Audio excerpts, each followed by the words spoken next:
안녕하세요. 단국대학교 일본연구소 HK플러스 사업단 향기인문학센터 용인지역 인문학 특강을 맡은 오성만입니다.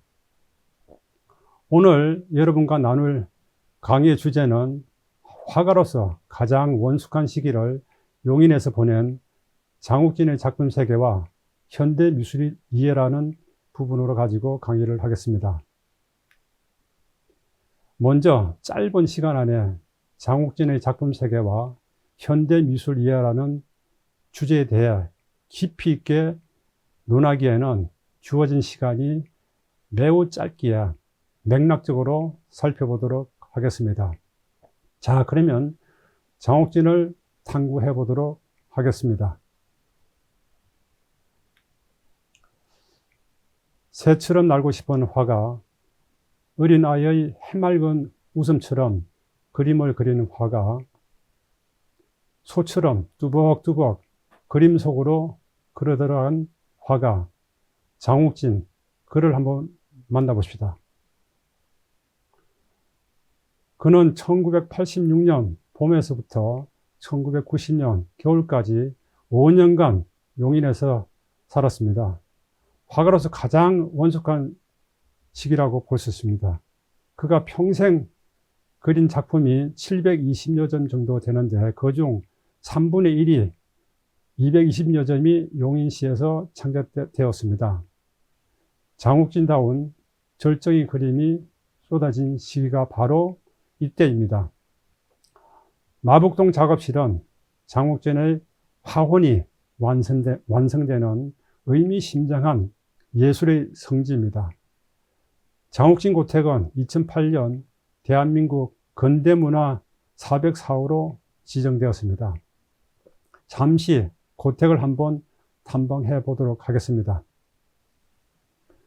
장욱진 고택의 대문을 밀고 들어서면 병아리들이 어미닭의 주변을 맴돌다가 사람의 조그마한 기척에도 놀라 어미닭의 날개 사이로 숨어 들어가는 풍광이 마치 어릴 적 외할머니 집 앞마당에 들어서는 그런 느낌을 연상하게 합니다. 마당 오른쪽에는 3층 석탑이 단아한 모습으로 손님을 맞이하고 시선을 길게 하면 남서쪽 끝에 흙간이 보입니다. 몇 발자국 걸음을 옮겨 사랑제 툇마루에 앉으면 관자득제라는 현판이 전서체로 양각되어 자리 잡고 있습니다. 이 현판의 내용을 음미해 보면 사물을 외형으로부터 관찰해 자신의 내면으로까지 끌고 들어가면 얻는 바가 있다는 내용입니다. 사랑방으로 들어가서 바깥을 보면 선생이 좋아했던 소나무가 어깨를 나란히 하고 청정한 자태를 자랑하고 있습니다. 사랑채에서 나와 앞마당으로 들어서면 전형적인 미음자 한옥이 자리 잡고 있습니다. 안채 마루 밑에 디딤돌엔 흰 고무신 한 켤레가 놓여 있기에 방 안에서 방금이라도 선생이 문을 벌컥 열고 나오실 것만 같습니다. 방 안에는 장화백에 관련된 흔적들이 고졸하게 정리되어 있고 걸려있는 인물 사진은 해맑은 표정과 자유분방함에서 나오는 여유가 흐르고 있습니다. 안채로 시선을 돌려 왼쪽으로 보면 곡식을 보관하는 곡간이 보입니다. 이 곡간을 전시장으로 꾸며 언제든지 지역 작가들이 작품 발표를 할 수 있도록 하였습니다. 저도 2014년 이곳에서 개인전을 한 바가 있습니다. 고택 본체에서 앞마당을 지나 언덕을 오르면 관어당이라는 원두막이 보입니다. 연못의 물고기를 바라보는 곳이라 해서 관어당이라는 이름을 붙였다고 합니다. 이곳에서는 실제 연못이 없음에도 불구하고 이와 같은 당호를 붙인 것은 아마도 다음과 같은 상징 때문인 것 같습니다. 물고기는 잠을 잘 때도 눈을 감지 않고 깨어있는 듯이 잔다고 합니다. 그래서 불가에서는 정신이 늘 깨어 있어야 한다는 것을 의미하기 위해 사찰 추녀 풍경과 연결하여 물고기를 매답니다. 이럴 듯 작가가 그림을 그릴 때 세파에 물들지 않고 수행자의 정신과 해안으로 작업에 임하자는 의미로서 원두막 당호를 관어당이라 붙였다고 생각됩니다.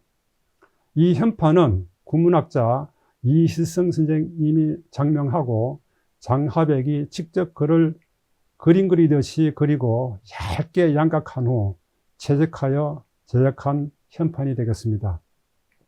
이 원두막에 앉아 차 한 잔을 마시면 일상의 복잡한 본내를 틀어내기에 그만인 듯 합니다.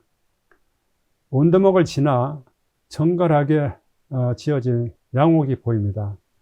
한옥에 귀가할 때 화장실 이용 등 생활의 불편을 느껴 따로 이 양옥을 지었다고 합니다.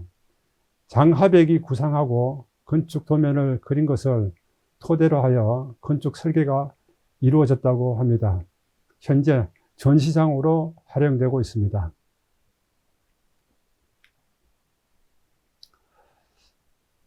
장욱정의 그림을 시기별로 구별하면 다음과 같습니다. 1937년부터 49년까지 한국적 이미지의 그림을 그렸습니다. 1950년부터 55년 이상세계의 반어적 표현을 했습니다.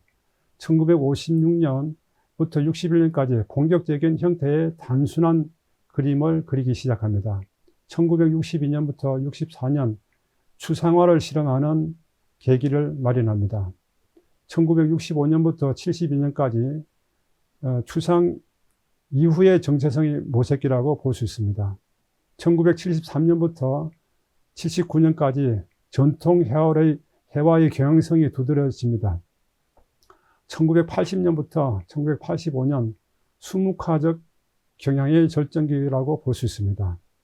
1986년부터 1990년 다양한 경향이 공존하는 다채로운 화법을 구사하는 시기입니다. 이때가 용인에서 생활한 시기가 되겠습니다.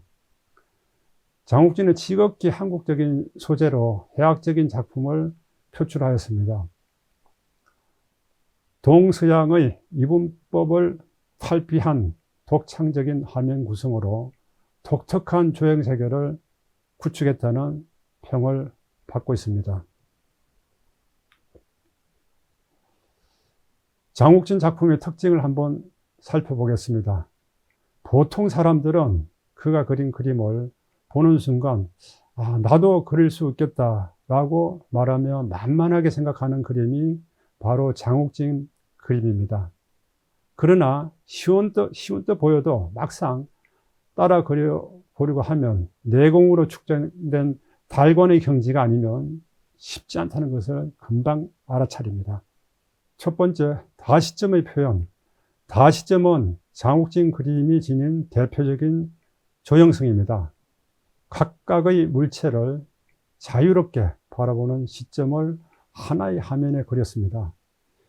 민화의 영향을 받아서 이 시점이 한 곳에 고정되어 있지 않고 사물을 자유롭게 배치하는 특성을 살리고 있습니다. 또한 동심의 세계에서 아동의 시선으로 다시점의 그림을 그렸다고 볼 수 있습니다. 두 번째, 원근법과 비례감을 염두에 두지 않고 그림을 그렸습니다. 또한 사물 간의 상호 비례도 무시되고 있습니다. 이러한 장욱진이 사물을 대하는 태도에서 우리가 미처 인식하지 못한 사물 간의 관계를 새롭게 들여다볼 수 있는 기회를 제공합니다. 세 번째, 입체성과 공간감을 염두에 두지 않고 그림을 그렸습니다. 우리가 그림을 그릴 때 입체감 표현은 사물을 있는 그대로 사실적인 느낌을 나타낼 때 주로 도입합니다. 장욱진은 표현 대상을 실제감 있게 그리는 그것을 중요하게 생각하지 않았습니다. 입체감과 공간감 없이 그림을 그리는 그는 사물의 본질에 대한 탐구로 대상 간의 관계성을 새로운 시각에서 접근하고자 하였습니다. 자, 네 번째, 대칭 구도 사용. 민화는 주로 대칭 구도가 많습니다. 이러한 대칭 구도는 서양 회화에서 찾기 어려운 구도입니다. 장욱정의 그림은 소재를 좌우 대칭으로 자유롭게 배열하는 방식으로 그림을 그립니다. 이것은 대부분이 민화적인 표현 방법을 쓰고 있습니다. 다섯 번째, 반복성. 장욱전의 그림에서 해, 달, 소, 개, 닭, 집, 나무 등 소재가 반복적으로 그려지고 있습니다. 이것은 장욱진의 작품 세계를 형성하는 실질적인 소재로 자연과 인간, 인간과 동물의 공생관계를 보여주는 조형적인 어법입니다. 이와 같은 반복성은 조형적 탐구 과정에서 자신만의 작품 세계를 더욱 공고히 구축하기 위해 늘 새로운 변화를 함유하고 있다는 점이 특징입니다. 여섯 번째, 동심의 세계 및 해학성, 문인화적 성취 및 민화의 본안, 재료의 다양성. 여덟 번째, 동서양의 이분법에서 벗어남. 열 번째, 표현의 단순성과 작은 그림을 그린 것이 특징이 되겠습니다.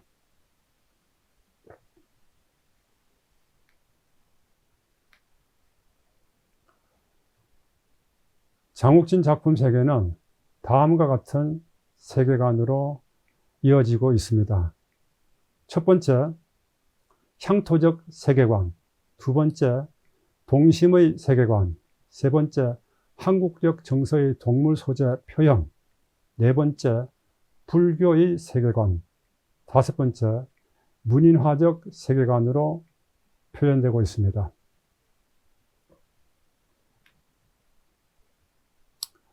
앞에서 언급한 세계관을 작품을 보면서 세부적으로 살펴보도록 하겠습니다. 첫 번째, 향토적 세계관. 제시된 작품, 자화상처럼 자전적이고 향토적인 사실성과 비현실적이고 관념적인 구도가 결합된 독창성을 보여주고 있습니다.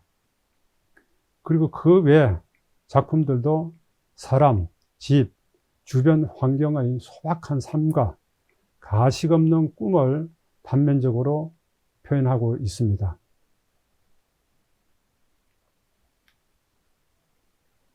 두 번째, 동심의 세계관. 장욱진은 이렇게 이야기하고 있습니다. 나이를 먹는 것이 아니라 뱉어내는 것이라고 말하며 자신을 7살이라고 하였습니다.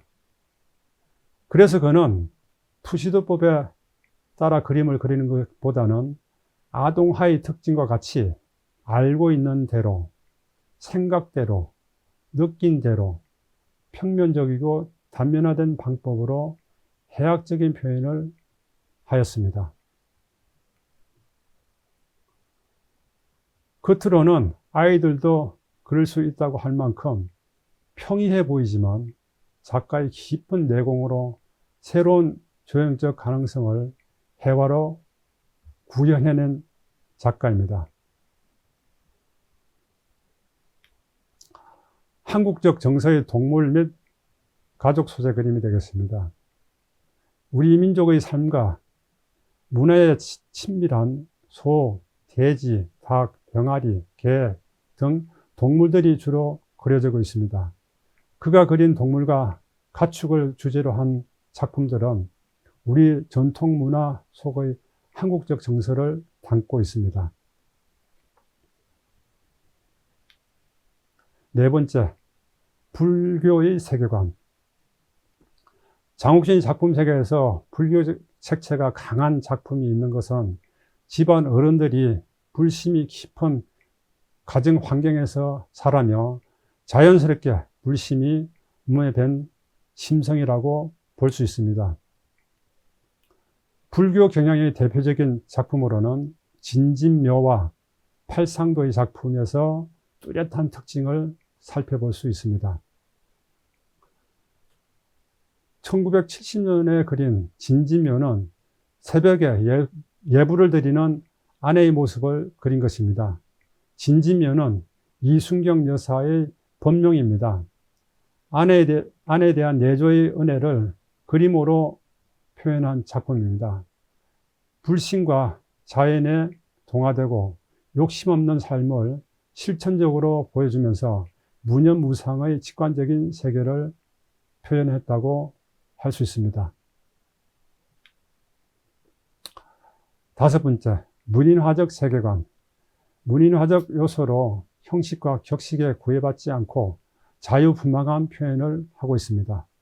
말하자면 상징성, 소재, 색채, 구성 등 내용과 형식에서 민화의 특징과 요소들이 작품 전반에 나타납니다. 이와 같은 민화풍은 장욱진의 작품 세계를 이루는 한 축으로 민화의 현대화라는 평가도 받고 있습니다.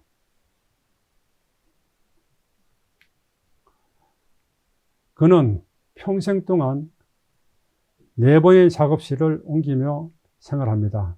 첫 번째, 덕소 시절, 두 번째, 명륜동 시절, 세 번째, 수안보 시절, 네 번째, 용인 신갈, 마북동 시절, 이렇게 작업실을 옮길 때마다 작품 형식의 변화를 보여주고 있습니다. 자, 그러면 작품을 보면서 한번 살펴보도록 하겠습니다. 먼저 덕소 시절, 1963년 45세 장욱진의 나이로 경기도 남양주 덕소에 작업실을 지어 거처를 옮깁니다.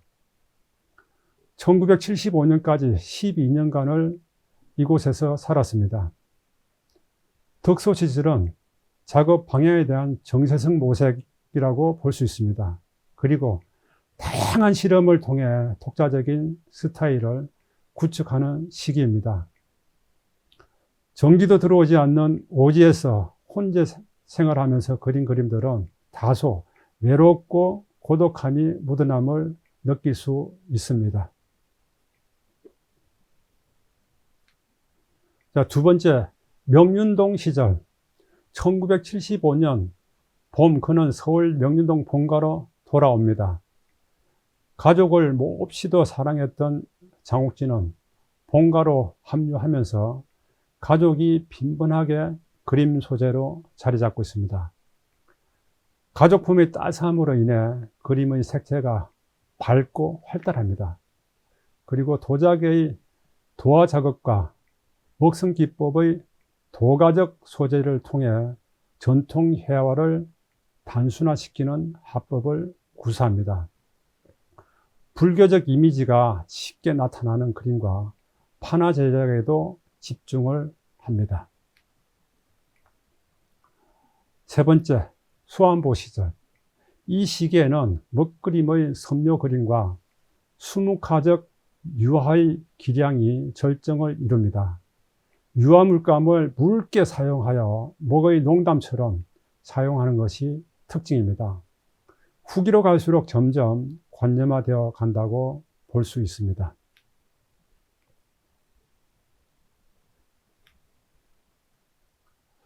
용인 신갈 시대가 되겠습니다. 그는 1986년 봄부터 1990년 겨울까지 용인 신갈, 마북동 전통 한옥으로 이사를 하여 5년간 살았습니다. 용인 신갈, 마북동 시절은 화가로서 가장 원숙했던 시기로 예술적, 인간적 실체를 고스란히 드러내고 있습니다. 그 속에서 삶과 진실을 찾고 생활하는 화가의 마지막 모습이 투명하게 나타납니다. 1990년 이곳에서 74세로 인생을 마감하고 하늘나라의 큰 별이 됩니다. 지금까지 나열한 지엽적인 담론의 글로서는 장욱진 화백에 대해 다 설명할 수가 없습니다. 그래서 그의 정치가 물씬 묻어나는 용인 고택으로 발걸음을 옮겨보는 것도 좋을 듯 합니다. 자, 그러면 장욱진 그림이 사랑받는 이유를 한번 살펴보도록 하겠습니다. 그가 그린 그림은 첫 번째, 아동화처럼 우리에게 친근한 인상을 줍니다. 두 번째, 일상성과 초월성이라는 화법으로 그림을 재미있게 표현하고 있습니다. 세 번째, 문인화적 자유분방함이 마음을 편안하게 합니다. 네 번째, 유화물감을 동향화 먹처럼 이용하는 기법을 사용하여 느낌의 여백을 줍니다. 다섯 번째, 장욱진 그림은 친근한 소재를 다루고 그것을 쉽게 간결하게 표현하여 누구나 이해할 수 있는 주제로 감상자에게 정신적 안식처가 되어주는 그림을 그립니다. 말하자면 장욱진의 그림은 미술 전문가의 설명이 없이도 쉽게 이해할 수 있고 느낄 수 있습니다.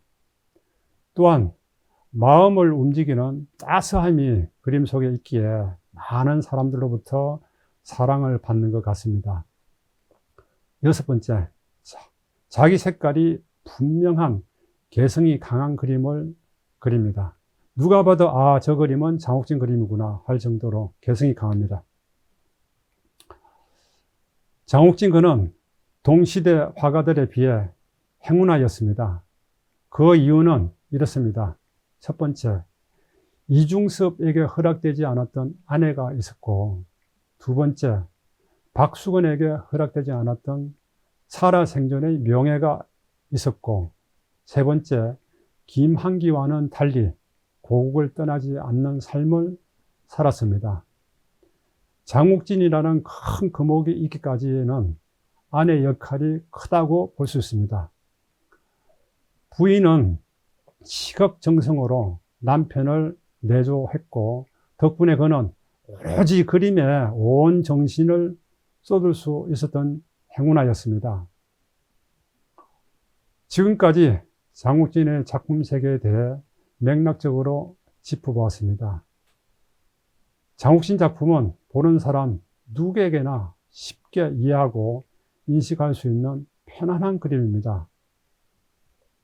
자, 지금부터는 편안한 그림을 뒤로 하고 여러분들이 가장 어렵게 생각하는 현대미술, 즉 추상화의 세계로 시선을 돌려보겠습니다.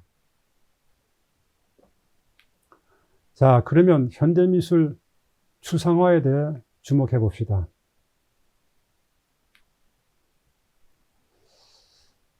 예술 분야 중 유독 미술 분야만 한류 열풍에서 소외되어 있습니다. 그래서 현대미술을 이해하기에 앞서 한류에 대해 먼저 배경 설명을 하고 추상화에 대해 이야기하도록 하겠습니다. 먼저 한류가 세계 무대를 지배하고 있는가를 면밀하게 한번 살펴보겠습니다.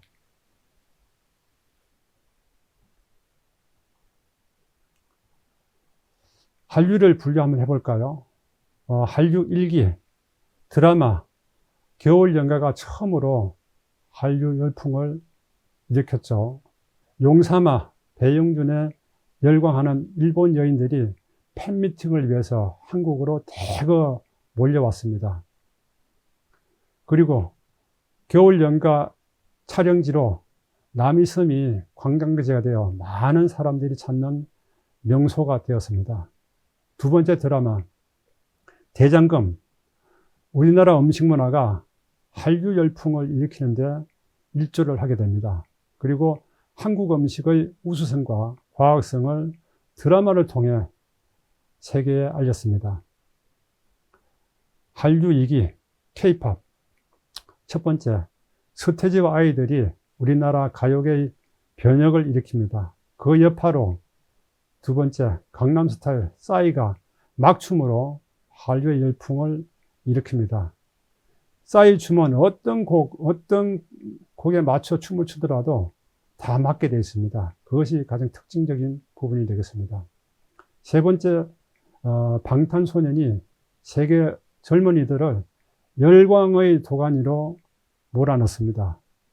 지금까지도 그 인기는 계속 유지되고 있습니다. 세 번째, 한류 3기 스포츠 면을 한번 살펴보겠습니다. 피겨 선수 김연아, 박세리 골프 선수가 세계를 제패합니다. 네 번째 한류, 영화가 되겠죠. 기생충, 오징어 게임은 세계적인 사람들의 영혼을 뒤흔들었습니다. 한류 5기 K-클래식, 임윤찬 피아니스트가 방클라이번 국제 피아노 콩쿠르에서 우승을 합니다. 특이한 점은 임윤찬은 해외 유학파가 아닌 우리나라 한국종합예술대학교 출신입니다. 이 학교는 이어령 당시 문교부 장관 시절 설립한 학교입니다. 이어령 장관이 해외 유학생을 보낼 때 경제적 어려움이 있고 영재들을 국내에서 융성해보자는 취지에서 설립한 학교입니다. 한류가 어디에서부터 오는지 가늠해 보도록 해보겠습니다. 우리나라는 봄, 여름, 가을, 겨울 사계절이 뚜렷합니다. 이것이 창의성 발현의 원천이라고 저는 생각합니다. 의식주가 사계절에 맞춰져 있기 때문에 그렇습니다.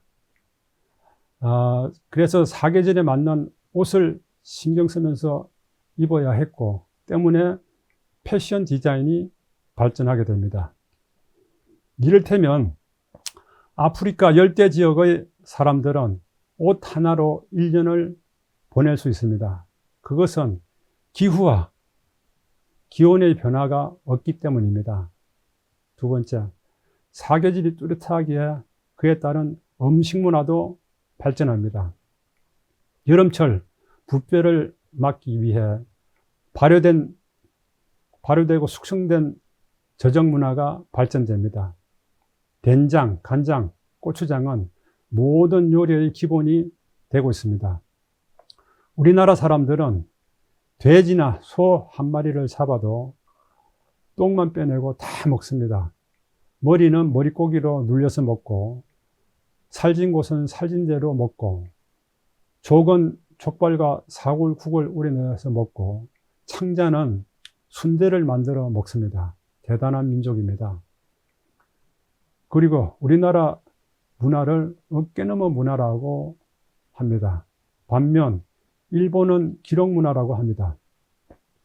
우리나라 어머니는 딸과 며느리에게 어깨너머로 일머리를 전수합니다. 나물을 무치거나 김치를 담글 때도 손맛으로 맛을 냅니다. 재료와 양념의 조화를 손맛으로 찾습니다. 두 번째, 흥이 많은 민족입니다. 삶과 죽음에 이르기까지 가무가 생활화되어 있습니다.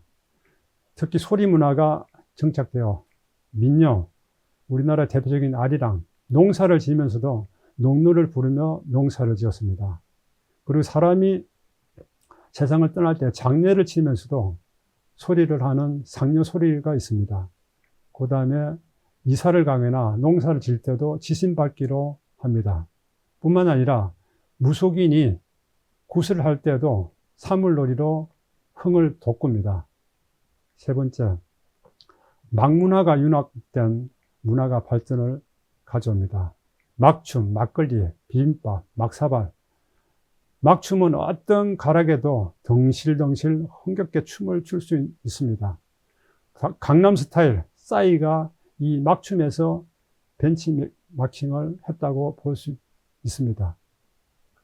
막걸리, 비빔밥, 김밥이 세계적인 푸드로 자리매김하고 있습니다.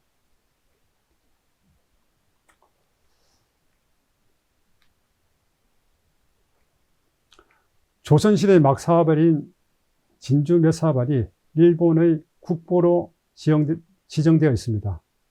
정유재란 때 끌려간 도공작품입니다. 일본 대덕사 고봉암에 소장되어 있습니다.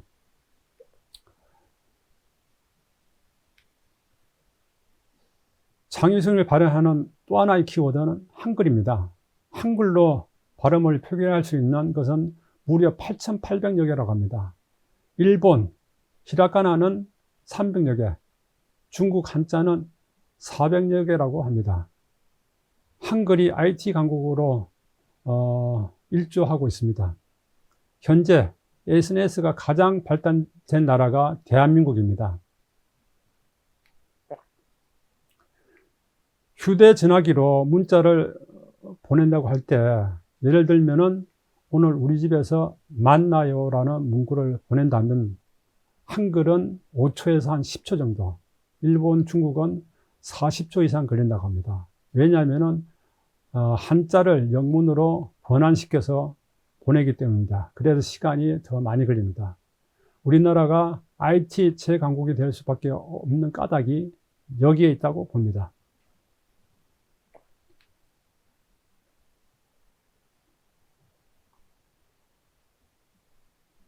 한국인의 정서적 감정은 특별합니다. 외국인이 전혀 알아차리지 못하는 정서적 감정이 되겠습니다. 예를 든다면 뜨거운 욕탕에 들어가 시원하다고 하는 것과 뜨거운 국물을 마시고 시원하다고 하는 것은 실제의 감각이 아닌 영혼의 감각을 만족시키는 포만감입니다. 그리고 언어적인 면에서도 거식이라는 말은 묘한 어감으로 언어의 무한한 정서적 감정을 담고 있습니다. 예를 들면은 거식이 하다, 거식이 희어, 거식이 하구만, 이런 식으로 그 어떤 말의 어투나 감각에 따라서 엄청난 어떤 느낌을 줍니다.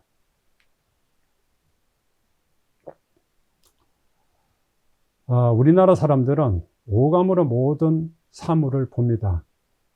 오감은 시각, 청각, 후각, 미각, 촉각을 말합니다.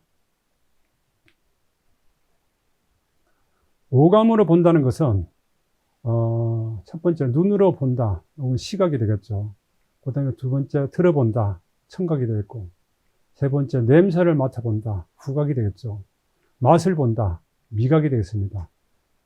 그 다음에 만져본다, 촉각이 되겠습니다. 본다는 것은 창조하기 위한 궁리이며 방편입니다.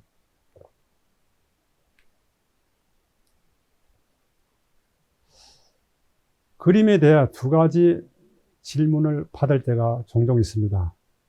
이런 질문을 받을 때 참 난감합니다. 그림에 대해 설명을 좀 해달라. 설명은 이해를 전제하고 있습니다. 그림 감상은 이해가 아닌 느낌입니다. 사람을 처음 사귈 때 너의 정체성을 설명해 달라고 하면 설명할 수가 없습니다. 서로 부딪히면서 느껴야 합니다. 그림 감상도 마찬가지입니다. 저는 그렇게 생각합니다. 그리고 어떤 그림이 좋은 그림입니까? 하고 질문을 하는 사람들이 종종 있습니다. 저는 이렇게 말해줍니다. 좋은 그림이란 본인이 좋아하는 그림, 그것이 좋은 그림입니다 하고, 아름다움은 스스로 정의하는 것입니다. 정말해서 남녀가 사랑하는 것처럼 다른 사람이 대신할 수 없고 대신 느낄 수 없습니다. 감정은 배울 수 있는 것이 아니라 느끼는 것입니다. 자, 그러면은 잘 그린 그림과 좋은 그림이 어떤 것인지 한번 살펴보도록 하겠습니다. 첫 번째, 잘 그린 그림은 실제와 똑같이 담고 사실적인 그림을 말합니다. 두 번째, 좋은 그림은 감정의 느낌으로 다가오는 그림을 말합니다. 즉, 재미있는 그림, 사람 냄새가 나는 그림, 상상, 공상 등 보이지 않는 세계까지 느낄 수 있는 그림을 말합니다. 영혼의 안식처와 철학이 담겨 있는 그림이 좋은 그림입니다. 다시 말해 좋은 그림이란 사람의 마음을 편안하게 해주는 특별한 힘이 있습니다. 이런 그림이 좋은 그림이라고 저는 생각합니다. 그림을 볼 때 4가지 눈이 있다고 합니다. 나는 어떤 단계에 속하는지 한번 살펴볼까요? 첫 번째, 육안. 그냥 눈으로 외형을 보는 겁니다. 실제와 똑같이 닮았는지 눈으로 확인하는 사실적인 그림을 보는 것입니다. 이것을 사진용어로 스튜디움이라고 할 수 있습니다. 이것은 작품을 보는 사람 누구에게나 알아차릴 수 있는 공통적인 인식 현상을 말합니다. 두 번째, 지안, 지혜로울 진짜 지안, 생각으로 보는 겁니다. 배운 것, 아는 것을 보는 것을 말합니다. 그래서 아는 만큼 보인다가 여기에 해당되겠습니다. 부시맨이 콜라병을 처음 발견했을 때 무엇인지 모르는 것과 같습니다. 그것은 사전 정보가 없기 때문입니다. 세 번째, 심한, 마음으로 보는 겁니다. 추상 그림이 여기에 해당되겠습니다. 감정의 느낌, 오감으로 보아야 합니다. 사진 용어로 푼스툼이라고 할 수 있습니다. 푼스툼은 보는 사람에 따라 다르게 느낌이 감정적으로 들어온 것을 말합니다. 네 번째, 영안, 영적인 느낌으로 보는 거죠. 상상하면서 보고 그리고 철학적으로 느끼고 아름다운 영혼을 자극하는 것이 바로 여기에 속하겠습니다. 즉 통습과 통찰로 흔하게 깨뜨려보는 심미안으로 보는 경지입니다.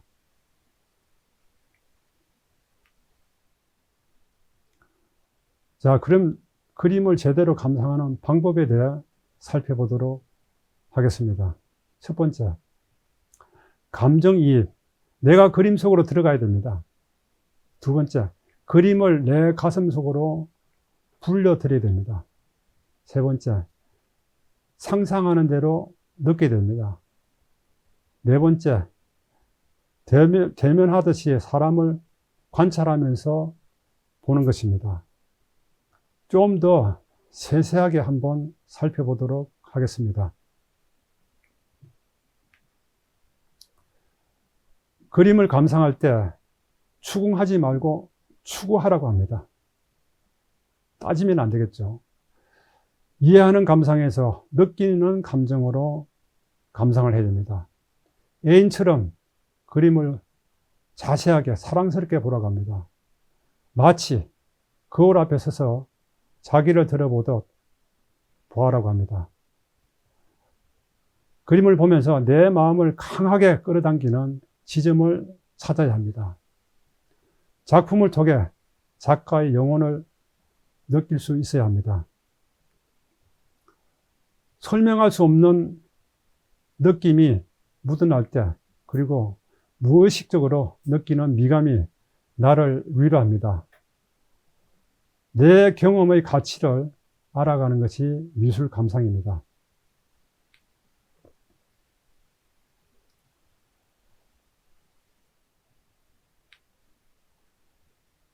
자, 발 모양을 보고 어떤 상상이 됩니까?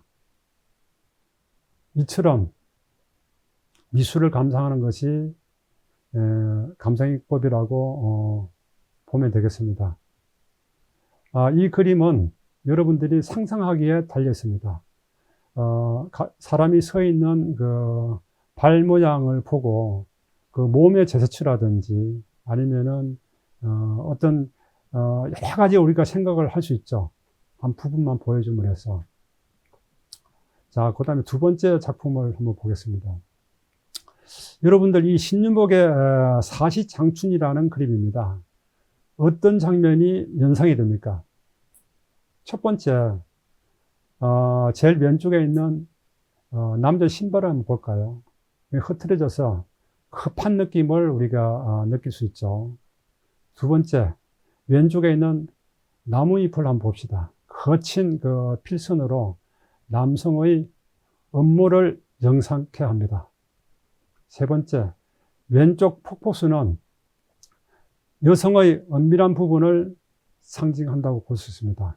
그리고 그 왼쪽에 있는 복숭아 꽃은 여인의 아름다운 미색을 강조했다고 볼 수 있습니다.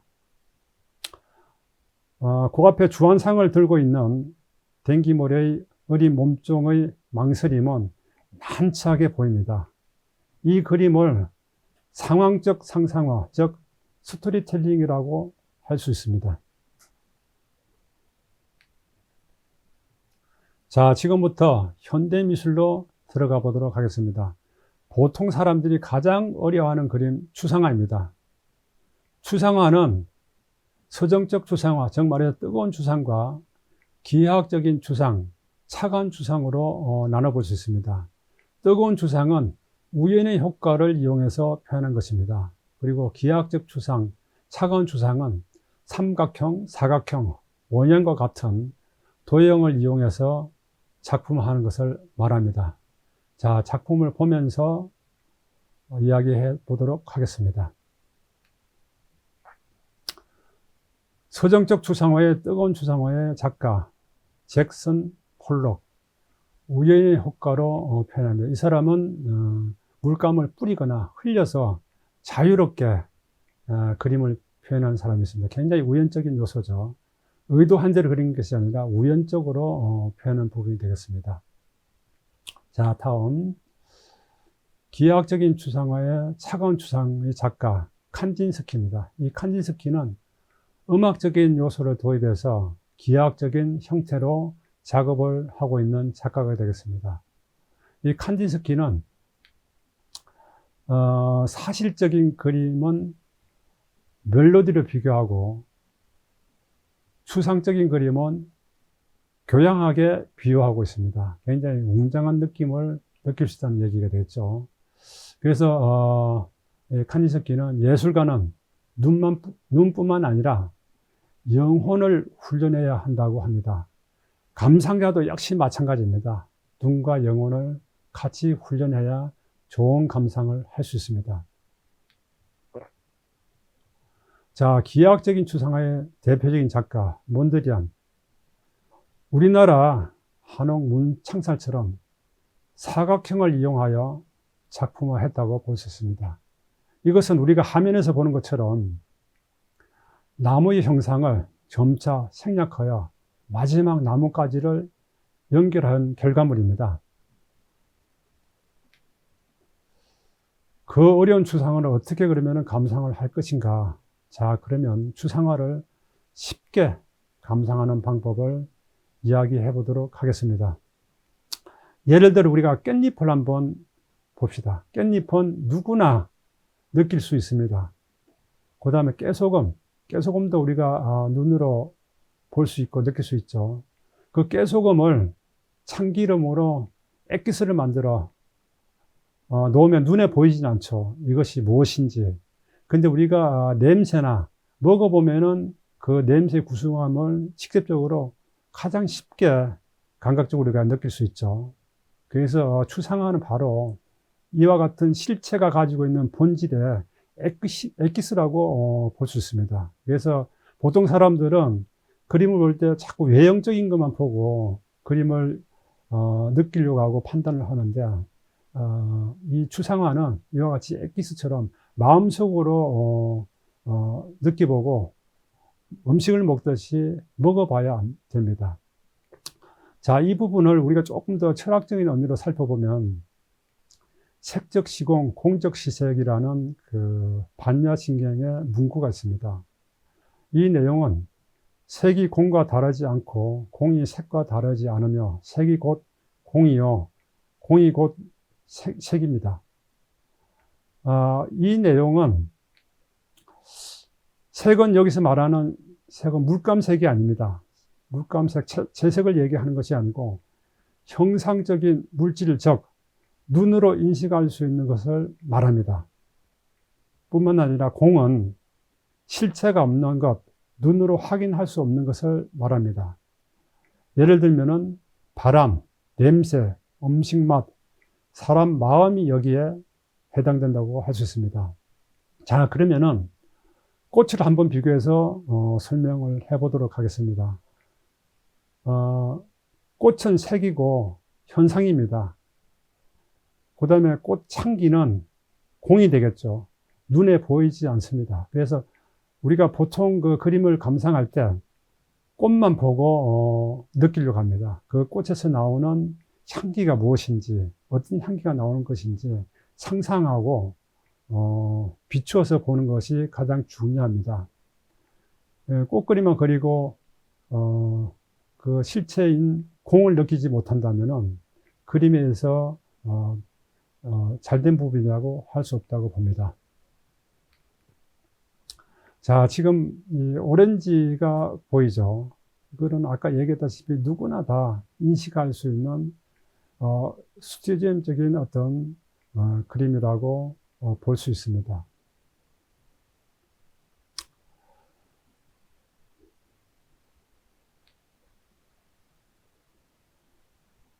자, 컵에 담긴 내용물을 한번 볼까요? 여러분들 알 수 있을까요?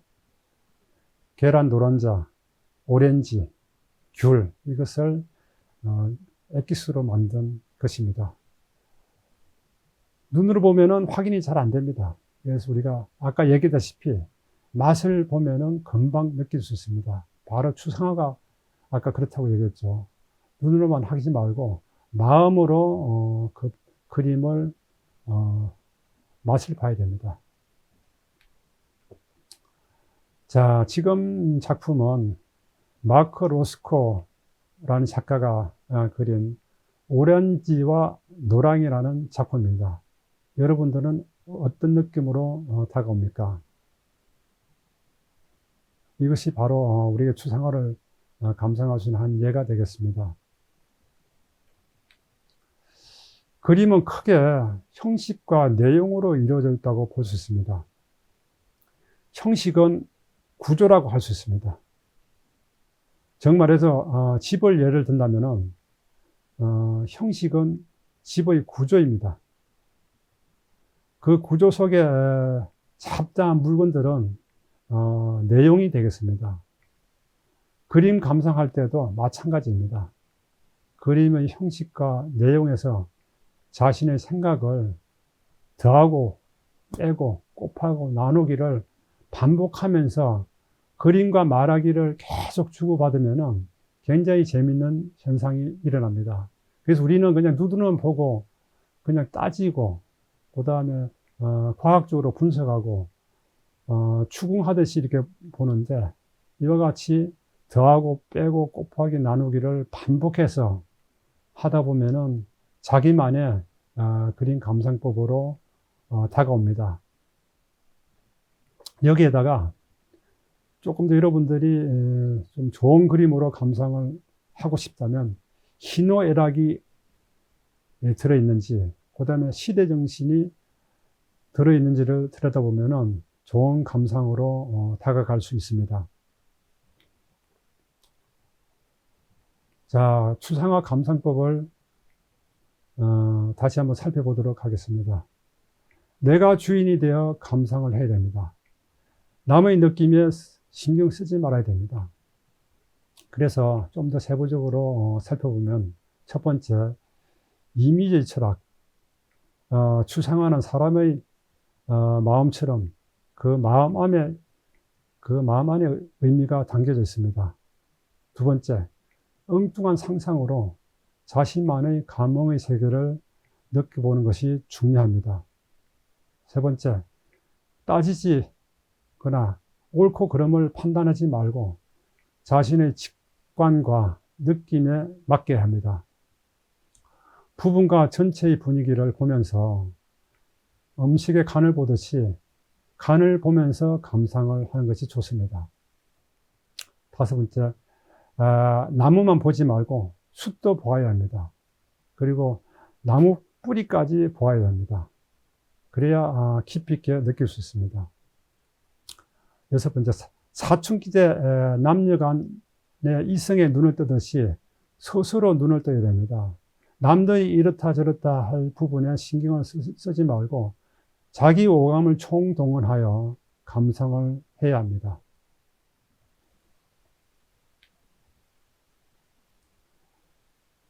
현대 문명인은 글을 읽을 줄 모르는 사람이 아니라 이미지를 느끼지 못하는 사람이라고 합니다. 예술의 가장 중요한 목적은 우리 영혼에 묻은 일상의 먼지를 털어내는 것이라고 피카소는 이야기를 하고 있습니다. 창조는 발견에서 온다고 생각합니다. 남과 다른 시각으로 사물을 바라보는 사람이 세상을 새롭고 풍요롭게 변모시킵니다. 미술은 잠자는 영혼을 바늘로 깨우는 것 같다고 봅니다. 아주 미세하게 자극적으로 들어온 것이 예술이라고 생각합니다. 여러분들 제 강의를 듣고 어떤 생각을 하셨는지요? 저는 미술에 대해서 지금까지 말해왔습니다. 여러분들은 미술과 말을 하기를 바랍니다. 미술에 대해서 말하는 것과 미술과 말하는 것은 엄연한 차이 같습니다. 미술에 대해서 말하는 것은 객관적으로 이론적인 어떤 부분을 말합니다. 미술과 말하는 것은 본인이 미술 속으로 들어가서 대화하면서 미술과 이야기를 나누는 것을 미술과 만나는 부분이 되겠습니다. 오늘 이렇게 여러분들과 함께 한 자리 너무 감사합니다. 고맙습니다.